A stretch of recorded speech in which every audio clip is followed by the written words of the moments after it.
Hi, Zachary back with you this week on episode 13. We're covering power analogies I use in therapy.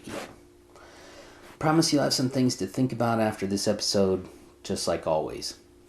Analogy, simile, and metaphor are all powerful ways to conceptualize, contextualize, and remember things that we learn about. Though not every analogy makes sense, our analogy may be based on something dated and hard to draw relevance for. The important thing to remember is that analogies are best when they're personal. I always ask if my analogies make sense to my clients. Sometimes they say, wow, I never thought of it like that. Sometimes they say, I don't get it. So we switch up and look for an analogy that makes sense to them in a personal way.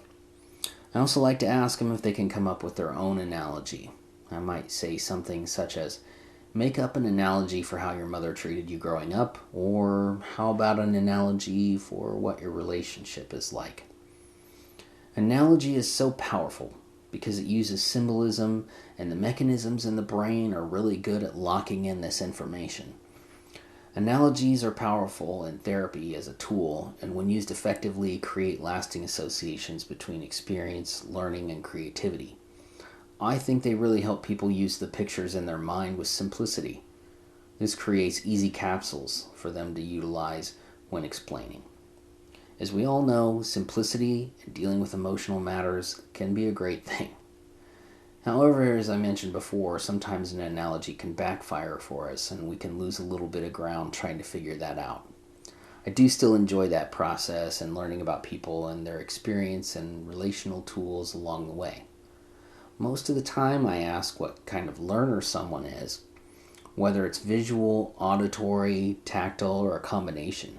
I find out what their interests are, their profession, upbringing, and all kinds of fascinating things we can use in their analogies. It's one of my favorite things about my job. You may catch the analogy I used in my last video on goal setting, and I use them frequently. Some of my interests are water-based, some are related to motorsports or motorcycles, and I had an upbringing by blue-collar parents, yet I work in a white-collar environment. These kinds of analogies come easy to me. Usually I try to stick, though, with analogies that are universal. Some might be regional, profession-specific, or even humorous. Okay, so now let's jump into a few analogies that I use frequently and what I mean by them. I'd love to hear your analogies as well, so feel free to leave some down in the comments section or ask questions about any of those I mentioned. I call these power analogies because most of the time when I've mentioned them, there seems to be a strong connect with my clients. It's really where the light bulb turns on for many of them and things can get easier. So here we go. Analogy number 1, the train. The train analogy is both for clients and for my colleagues. When someone's really struggling with something or another therapist shares they're not making progress with a client, this analogy can help. The train is the vehicle that transports the client through space and time. At the front of the train is the client. They're in control. As their therapist, once I've gotten to know them pretty well and I'm able to get some more objectivity, my position would be on top of the caboose at the back of the train. For those who don't know what a caboose is, I hear they don't use them anymore. Sitting on the end of the train, I can usually see where the train is going, and many times I can see where there will be problems. I may call this out and warn the client, though they can't always hear me. One of my clients made the analogy, I'm a train wreck. I'd never call someone a train wreck. It's very negative. However, clients have choices, and sometimes those choices lead to derailments or train wrecks. Sometimes I watch this in slow motion and it can be really painful for both of us. The goal is to help the client take that position on the end of their train and to anticipate concerns ahead of time using their coping strategies, social support, and therapy to learn.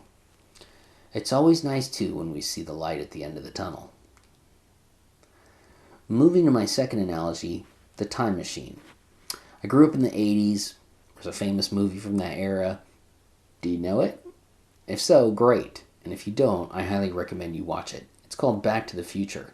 It's a little dated, yet somehow timeless. If you're not familiar with the movie, make up your own idea of what a time machine looks like. Hold that in your mind for a second. Got it? Cool. The time machine's purpose is for background, identifying where beliefs may have been formed, trauma narratives as appropriate, and even fond memories. I say, all right, let's get in the time machine and go back to wherever we need to. Good thing about the time machine is it goes both ways. We can always come back to the present. Our time machine always works, unlike the one in the movie.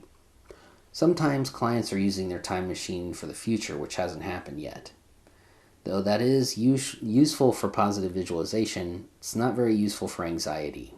See my previous video, Future Tripping, for more discussion of that. We're moving along quickly here, and we're already at number 3, ghosts. Ghosts are how I like to refer to bad memories, negative beliefs, and negative self-talk.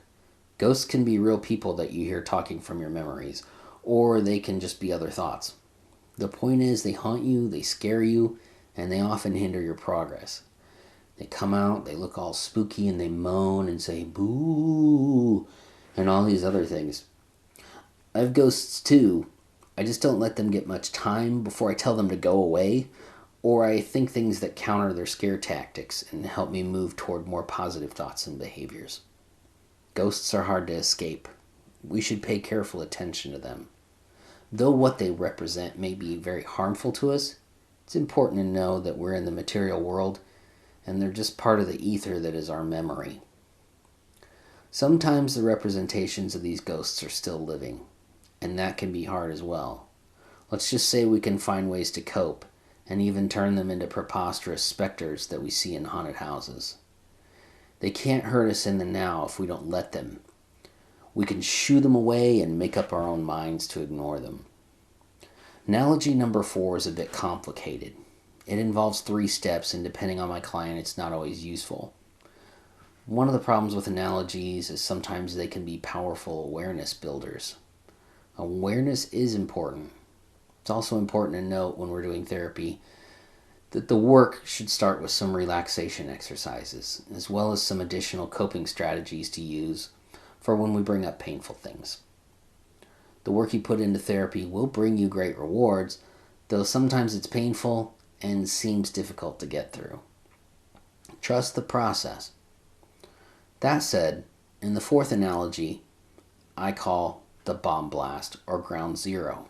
In this analogy, we assume that events have occurred in someone's life, whether recent or from the past, which were very damaging.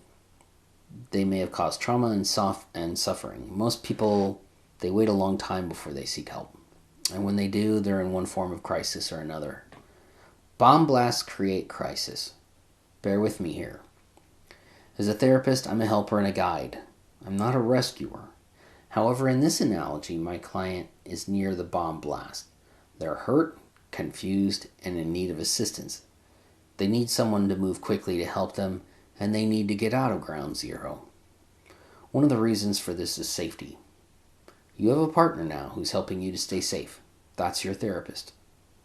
They have a safer place to help you move to, with the intention of helping you regain your perspective, and to eventually find the safest place you can, which is the destination where therapy can often stop. If you've gained the skills, support, and habits throughout the process that help you to stay safe, then it might be a good time to stop therapy. We want to avoid the war zone as much as possible. Secondly, for this analogy, and like the train wreck, I'm not saying that someone's life's a disaster by using the analogy. I'm simply saying that disaster has occurred, and our first step is to get to a safer place. Second step, to decide what the safest place in the long term is for us, and third, to move toward it. Are you on track with me? This brings us to our final analogy, which is the CBT Iceberg. Very useful for visual learners. The CBT Iceberg is one of the tools I teach to my clients, and as well with the other analogies, because it can lead to faster self-assessment and problem-solving solutions such as thought logging and affirmations. The analogy of the iceberg is this. Starting in therapy, we land at the top. We look at what's taken place via the time machine and what's occurring now. The CBT iceberg is also effective for examining the train and talking about the ghosts. Once we have some perspective and have learned the clinically effective techniques of CBT, We can take a deeper dive to the bottom of the iceberg, and we're able to repeat the process when new challenges, problems, or goals come up. So there you have 5 of my favorite power analogies and how I use them with my clients. I have several others, though that would take a long time to go through. If you enjoyed this video and you haven't already subscribed, I'd appreciate you hitting the little button down there. It looks like a submarine, or the subscribe button below it. You'll get weekly drops from me on a variety of therapy, social issue, and solution-focused topics. As always, like, comment, share, and reach out to me on Instagram, Telegram Messenger, or check out my articles on medium.com. All those links are available in my channel description. Until next time, take care.